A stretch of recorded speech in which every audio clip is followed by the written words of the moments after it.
jelas kita kan terserah aja, kita serahkan kepada presiden ya. Jelas kita sebagai pemain itu selalu mendukung yang terbaik ya, untuk Sriwijaya FC. Kalau memang itu terbaik untuk Sriwijaya FC ya kita selalu berdoa juga kalau memang ada investor untuk membantu Sriwijaya ya, itu sangat bagus sekali ya, untuk mendukung finansial tim supaya bisa bersaing di Liga 2 bisa masuk ke Liga 1. Dedi sendiri kenal dengan Ustadz Yusuf Mansur? Kalau kenal ya enggak. Ya, tapi tahu ya, Tahu, sering ya, iya. sering dengar itu ceramahnya ya. Iya. Oke, doanya baik-baik aja lah Ya, ya. mudah-mudahan yang terbaik untuk Sriwijaya FC ya. Oke, thank you Dedi.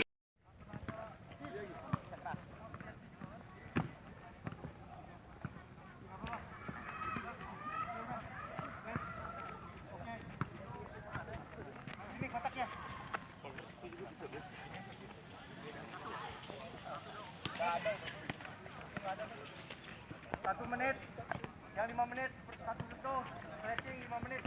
Berapa sentuhan? Jalan. Dua. Ayo.